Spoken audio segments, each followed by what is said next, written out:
अस्सलाम वालेकुम, welcome back. तो आज हम पढ़ेंगे gender laws and human rights. तो जैसे कि लास्ट लेक्चर हमने लिया था कि जेंडर इनइक्वालिटी एंड इश्यूज। वो लेक्चर मैंने पढ़ाया था इससे पहले। तो उसका बाद ये आता है ये topic gender laws and human rights. ये स्पेशलाइजेशन का यूनिट सेकंड है, जो आप फीमेल सुपरवाइजर के जो फॉर्म लेवल है उसका सिलेबस। तो जेंडर लॉज में हम पढ़ते हैं। जैसे मैंने कुछ जेंडर लॉज लिखे हैं यहाँ पे, इनको आप पहले एक नज़र दे दो। जैसे the protection of women from domestic violence act 2005, the dowry prohibition act 1961, the sexual harassment of women at work place, prevention prohibition and redressal act 2013, the maternity benefit act 1961, the pre conception and pre natal diagnostic act technique. अभी आपको डरना नहीं, अभी सिर्फ आप पढ़ो, आगे हम इसकी डिटेल पढ़ते हैं कि इसके अंदर क्या क्या है।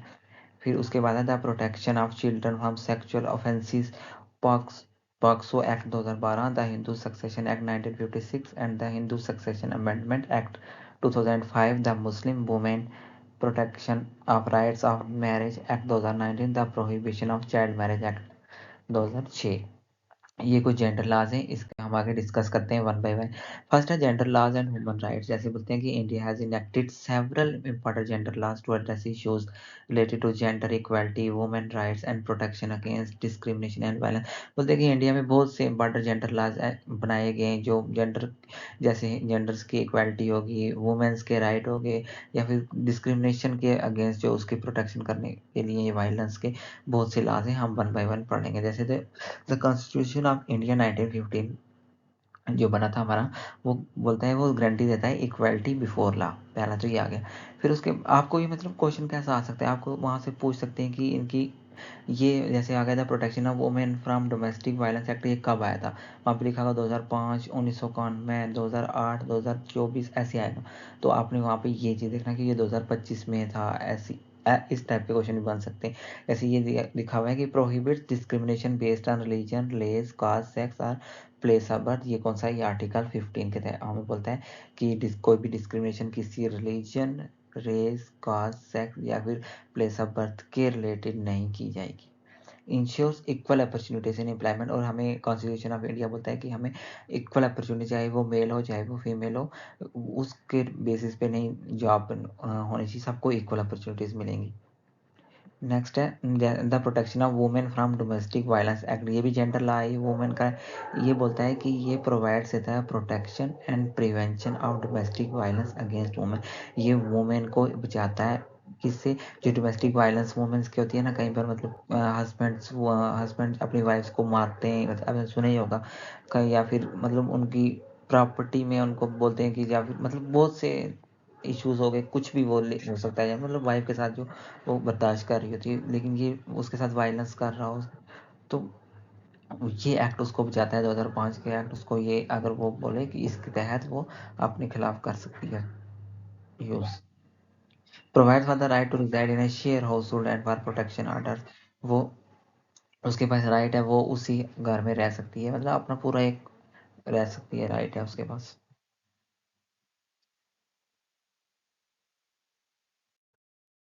Next है the sexual harassment of women at workplace, prevention, prohibition and redressal act 2013 के एक्ट है कि जो सेक्सुअल हरासमेंट होती है वुमेन्स के साथ, एम्स टू, इसका ये मकसद ये है, aims to prevent and provide redressal for sexual harassment of women at work place. मतलब जो भी औरतें एम्प्लॉयड हैं, जो काम करती हैं, उनका मतलब सेक्सुअल हरासमेंट ना हो उनके ऑफिस में, ये लॉ उसके लिए बनाया गया है। ये लॉ बनाया गया, उससे क्या बनता है कि जो भी कहाँ जहाँ भी वो काम कर रही होंगी वहाँ पे एक सेफ इन्वायरमेंट बना रहेगा।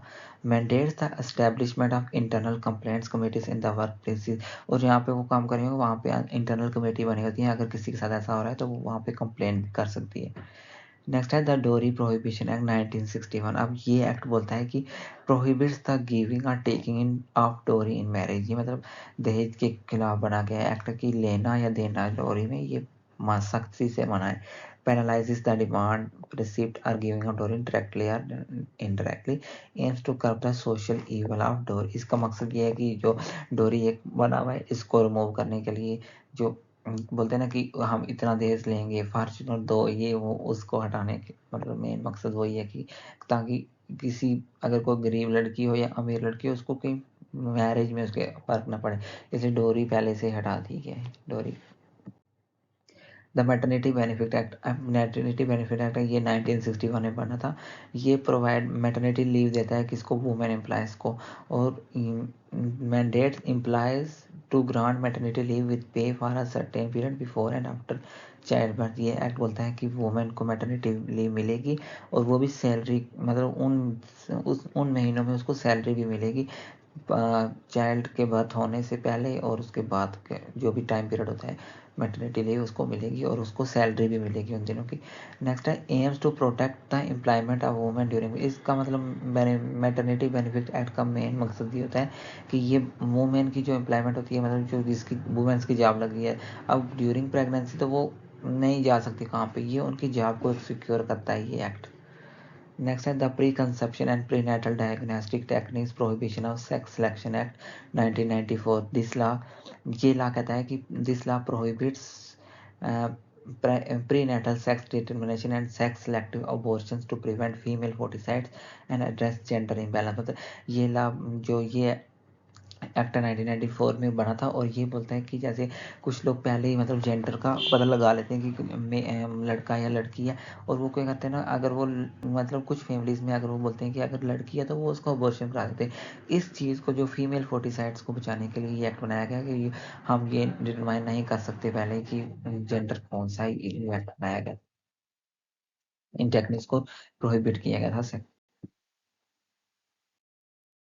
उसके बाद आता the protection of children from sexual offences POCSO. ये मतलब बहुत अभी न्यूज़ में भी था, ये हो रहा है कि चाहे वो चिल्ड्रन की प्रोटेक्शन, जैसे उनको सेक्सुअल हरेसमेंट्स होती है, while not specify to gender, this law provide for the protection of children from sexual abuse and exploitation with disproportionality affect girls. बोल रहे हैं कि यहाँ पे कोई जेंडर स्पेसिफाई नहीं किया हुआ कि मेल हो या फीमेल हो। ये लाभ बच्चों को बचाता है कि उनके साथ कोई सेक्सुअल अब्यूजमेंट ना हो, मतलब उनके साथ, जैसे ये मैंने इमेज भी साइट से ली हुई है, जैसे ये लिखा हुआ है, जैसे बोल रहे हैं कि चाहे वो लड़का हो या लड़की हो, ये मैटर नहीं करता, मेल हो या फीमेल हो, अगर कोई भी आपके साथ सेक्सुअल अब्यूजमेंट नहीं करेगा। द प्रोटेक्शन, हम पढ़ते हैं the protection of children from sexual offences act POCSO. आपको ऐसे भी आ सकता है, पॉक्सो की फुल फॉर्म भी आ सकती है, और ये कब हुआ था, ये दो एक्ट 2012, ये क्वेश्चन भी आ सकता है, ऐसे भी आ सकता है। फिर ये भी पूछ सकते हैं कि वहाँ पे कोई जेंडर है कि मेल या फीमेल के लिए या फीमेल के लिए, गर्ल्स के लिए, बॉयज़ के लिए, तो वो भी आ सकता है। और हाँ, एक और है, जैसे ये लाइन लिखा है, as for the person who commits the crime it does not matter whether the person is male और female, both genders are equally punishable for offences under the. बोल रहे हैं कि चाहे वो लड़का हो या लड़की हो, उस बच्चा हो या बच्ची हो, मतलब अगर कोई क्राइम करेगा तो उसको वो सज़ा मिलेगी इस एक्ट के अंडर। उसके बाद the Hindu succession act 1956 and the Hindu succession amendment act 2005। ये लॉ बोलता है कि this law governs the inheritance rights of Hindu women and have been amended to grant daughters equal rights in ancestral property. ये बोलते हैं कि हिंदू एक्ट बोलता है कि जो भी इनहेरिटेंस, जो भी प्रॉपर्टी है, वो मतलब डॉटर्स को भी उतनी इक्वली शेयर की जाएगी एंसेस्ट्रल प्रॉपर्टी से, जो पहले से चली आ रही है। उसके बाद है the Muslim women protection of rights on marriage act 2019 में जो एक्ट था, इसको ये ऐसे भी आ सकता है, the women protection of rights on marriage act is also known as, इसको बोलते हैं द ट्रिपल तलाक एक्ट। और ये कब वो आया था, 2019 में आया था। ये बोलता है कि जो ट्रिपल तलाक की, मतलब बोलते थे ना कि तलाक तलाक 3 बार बोलो तो वो हो जाती, उसको बोलते हैं कि जो इंस्टेंट हस्बैंड, मतलब अगर प्रोनाउंस करेंगे तो मैं तुम्हें डाइवोर्स देता हूँ, तो उनको पेनल्टीज भी बनेगी पड़ेगी। और ये एक्ट आया था 2019, ये वुमेन्स के लिए था, मुस्लिम वुमेन्स के लिए। उसके बाद था prohibition of child marriage act. अब चाइल्ड मैरिज एक्ट आया था 2006 में आया था, और ये बोल रहे थे कि इसमें भी जेंडर नहीं है कि चाहे लड़का या लड़की, चाइल्ड मीन्स बच्चा, तो चाहे वो लड़का हो चाहे लड़की हो, उसकी मैरिज का ये एक्ट है 2006 में, उसको उनकी शादी नहीं होनी चाहिए। ये कहता है while not specified to gender, this law prohibits the sole humanization of child marriages which predominantly affect girls and have significant adverse effect on their health, education and development। मतलब अगर आप किसी बच्चे की शादी करा दो, ऑब्वियसली उसकी हेल्थ पे पड़ेगा अफेक्ट, एजुकेशन में पड़ेगा, उसकी डेवलपमेंट में पड़ेगा, इसलिए ये एक्ट बनाया गया था। नेक्स्ट है ह्यूमन राइट्स। अब ह्यूमन राइट्स क्या होते हैं, एक सेकंड। नेक्स्ट है हमारे पास human rights. Human rights are fundamental rights and freedoms that every person is entitled to regardless of nationality. मतलब ह्यूमन राइट्स हर एक की, चाहे वो नेशनलिटी हो, रेस हो, जेंडर हो, रिलीजन हो और अदर स्टेटस, कोई भी स्टेटस हो। Various international agreements and convention have been established to protect and promote human right. कुछ ये ह्यूमन राइट्स हमने यहाँ पे दिए हुए जो रिकॉग्नाइज्ड है ग्लोबली। जैसे पहला है राइट टू लाइफ, हर किसी को मतलब जीने का राइट है। Every individual has the inherent right to life and security of person, meaning they should not be arbitrarily deprived of their life and should be protected from threats to their physical well-being। बोल रहे हैं कि हर किसी को जीने का हक है, उसको कोई डर नहीं है कि तुम्हें मार देंगे, मतलब वो जीने का हक हर किसी को है। दूसरा, फ्रीडम फ्रॉम डिस्क्रिमिनेशन। डिस्क्रिमिनेशन से आज़ादी है। Everyone is entitled to equal protection and treatment under the law without discrimination based on race, ethnicity, sex, reason, disability. बोल रहे कि हर किसी को डिस्क्रिमिनेशन से आज़ादी है। जैसे कि मतलब ये नहीं, इस चीज़ को लेकर डिस्क्रिमिनेशन नहीं होगा कि ये लड़का है, लड़की है, जेंडर पे, उसके रिलीजन पे, कोई भी स्टेटस हो, फ्रीडम, उसकी डिस्क्रिमिनेशन से उसकी फ्रीडम। नेक्स्ट है right to freedom of expression.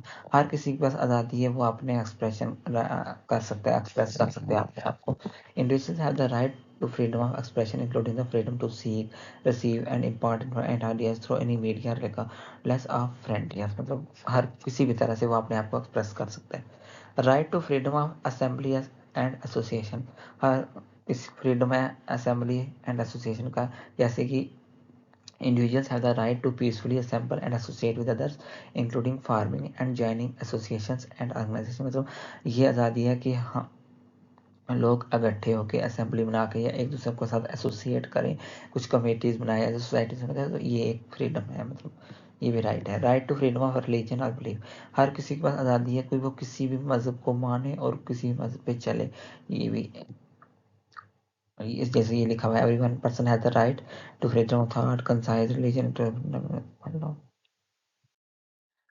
Right to work and fair labour conditions. काम करने का हक है और labour and fair labour condition. जैसे लिखा हुआ है, everyone has the right to work, to free choice of employment, to just and favourable condition of work and to protection against unemployment, discrimination and exploitation.